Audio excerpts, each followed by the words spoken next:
أعوذ بالله السميع العليم من الشيطان الرجيم بسم الله الرحمن الرحيم.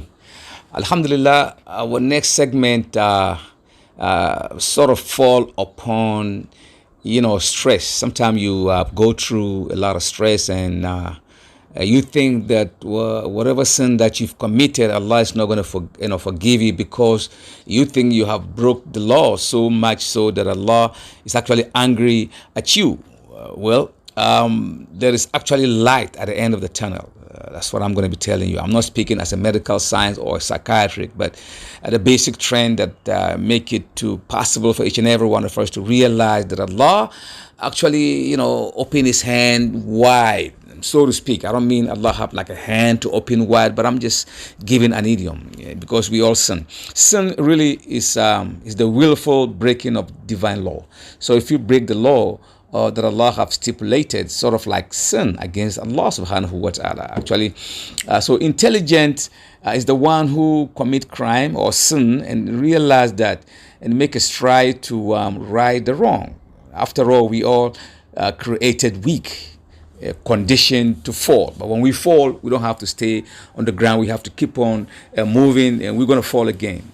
وَخُلِقَ الْإِنسَانُ ضَعِيفٌ. The Quran said we are all created weak, very, very weak. So we are prone to falling down from the mistakes that we have done.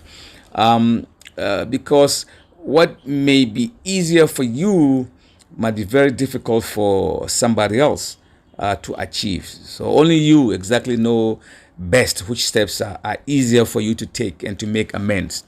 It's a fact that we all fall into such predicaments once in a while in our life cycle. That is a fact. So let's take waking up early in the morning for a Fajr Salat. It might be a dreadful and challenging for some of us, than actually committing one particular sin. Like listening to some music that is not relevant. Certain music are not, the lyrics really is so very bad. I mean, it's actually goes against the moral dictation of Islam. Or having a haram relationship, for instance. A lot of people have ventured so deep into doing that, and they begin to think that Allah is not going to forgive their sin. And again, and they become so stressful, so worryful, and they actually break down. I mean, so when that happens to you, don't feel bad. Don't feel bad to the extent that your conscience is telling you that you are a wretch and that Allah will not forgive you.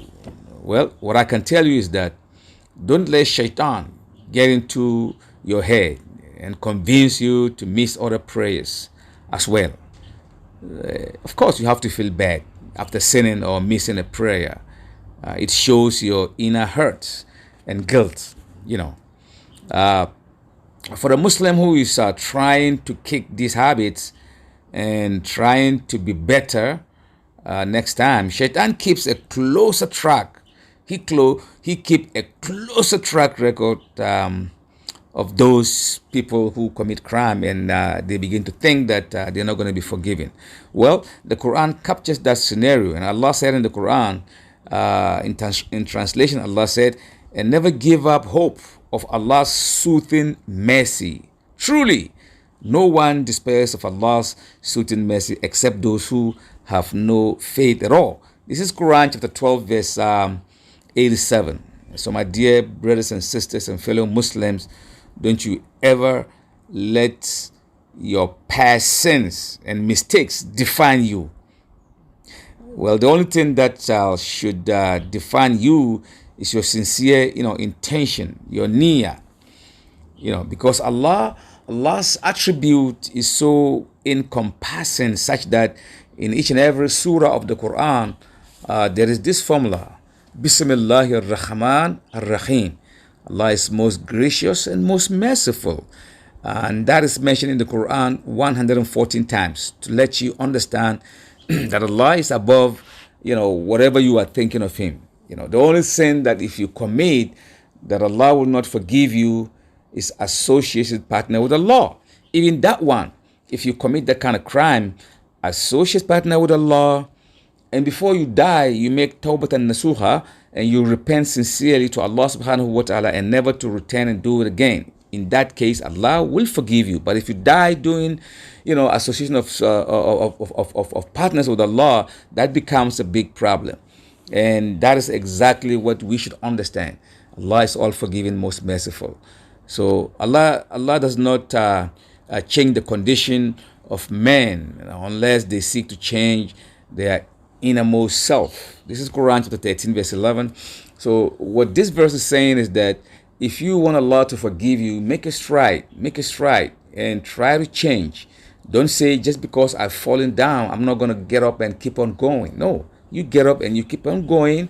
You seek Allah's forgiveness and mercy. And Allah's mercy, like I said, is penetrating, all over. It permeates all fiber of life. Allah is oft forgiving and most merciful. So do not be despair in each and everything that you've done, that you think you've done a big wrong. Of course, wrong is not good. We always try to do the best that we can, but Allah in His wisdom, He look at our innermost heart, and then He dictates the sort of life that a person can lead. This is Sheikh Mohammed Awal. Haza billahi tawfiq. Wassalamu alaikum wa rahmatullahi ta'ala wa barakatuh.